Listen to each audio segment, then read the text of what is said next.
തെരഞ്ഞെടുപ്പിൽ രാഷ്ട്രീയ കേരളം ഉറ്റുനോക്കുന്ന മണ്ഡലങ്ങളിൽ ഏറെ പ്രധാനപ്പെട്ട ഒരു മണ്ഡലമാണ് തവനൂര്. തീപാർന്ന പോരാട്ടമാണ് തവനൂരിൽ ഇത്തവണ നടക്കാൻ പോകുന്നത്. KT ജലീലാണ് തവനൂരിൽ LDFന്റെ സ്ഥാനാർത്ഥി. 2011 മുതൽ KT ജലീലിനൊപ്പമാണ് തവനൂർ.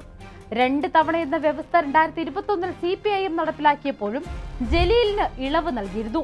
എന്നാൽ ഇടത് കോട്ടയെന്നറിയപ്പെടുന്ന തവനൂരിൽ ഇത്തവണ കാര്യങ്ങൾ മാറിമറിയുമെന്നാണ് രാഷ്ട്രീയ നിരീക്ഷകരുടെ വിലയിരുത്തൽ. വർഷങ്ങളായുള്ള തവനൂരിന്റെ രാഷ്ട്രീയ ചരിത്രം തന്നെ മാറ്റിയെഴുതാൻ വരുന്ന നിയമസഭാ തെരഞ്ഞെടുപ്പിൽ സാധിക്കും. വർഷങ്ങളായി ഇടതിനൊപ്പം നിൽക്കുന്ന തവനൂർ തിരിച്ചുപിടിക്കാൻ ലക്ഷ്യം വെച്ചാണ് ഇത്തവണ UDF പോരാട്ടത്തിന് ഇറങ്ങിയിരിക്കുന്നത്. ഇതിനായി UDF കളത്തിലിറക്കിയിരിക്കുന്നത് മലപ്പുറം DCC അധ്യക്ഷൻ VS ജോയിയാണ്. മതം നോക്കി സ്ഥാനാർത്ഥിയെ തിരഞ്ഞെടുക്കുന്നത് മോശമാണ് എന്ന് പറയുന്നവരാണ് കേരളത്തിലെ ഇടതുപക്ഷം. ഇവിടെയാണ് ഒരു മണ്ഡലത്തിലെ ഭൂരിപക്ഷ മുസ്ലിം ജനതയ്ക്കിടയിൽ ഒരു ക്രിസ്ത്യൻ സ്ഥാനാർത്ഥിയെ നിർത്താനുള്ള ആർജവം UDF കാട്ടിയതെന്നത് അഭിനന്ദനമർഹിക്കുന്ന ഒന്നാണ്. ഒരു സാധാരണ കർഷക കുടുംബത്തിൽ ജനിച്ച് ചെറുപ്രായത്തിൽ ജില്ലാ കോൺഗ്രസിന്റെ അധ്യക്ഷ പദം അലങ്കരിച്ച അഡ്വക്കേറ്റ് VS ജോയി വിശേഷണങ്ങൾ ആവശ്യമില്ലാത്ത രാഷ്ട്രീയ നേതാവാണ്.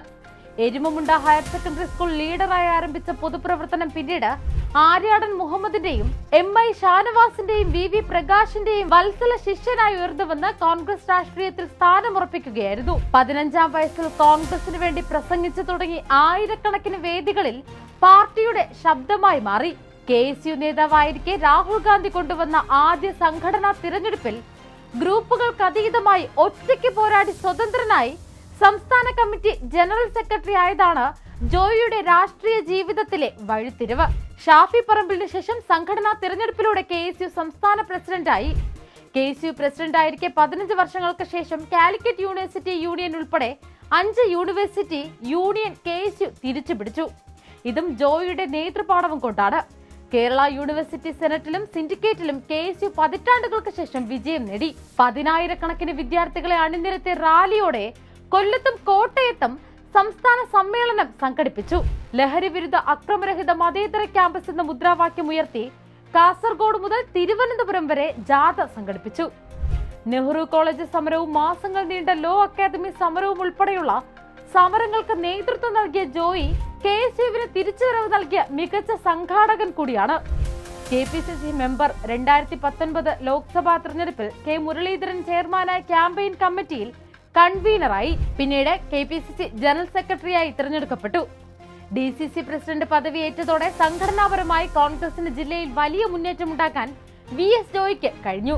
കോൺഗ്രസ് മെമ്പർഷിപ്പ് ക്യാമ്പയിൻ, 138 രൂപ ചലഞ്ച്, CUC രൂപീകരണം, വയനാട് പുനരധിവാസ ഫണ്ട് ഉൾപ്പെടെ എല്ലാ കാര്യങ്ങളിലും മലപ്പുറം ജില്ല ഒന്നാമതെത്തി.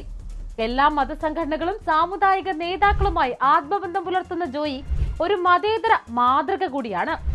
ഒരു ഘട്ടത്തിലും കോൺഗ്രസ് പ്രവർത്തകരെ വേദനിപ്പിക്കുന്ന, കോൺഗ്രസ് പാർട്ടിയെ പ്രതിസന്ധിയിലാക്കുന്ന ഒരു നടപടിയും നിലപാടും കൈക്കൊള്ളില്ലെന്ന VS ജോയിയുടെ തുറന്നു പറച്ചിൽ അദ്ദേഹത്തെ കൂടുതൽ ജനകീയനാക്കി. ഒപ്പം പാർട്ടിയോട് ഉത്തരവാദിത്വമുള്ളൊരു യുവ നേതാവുമാക്കി.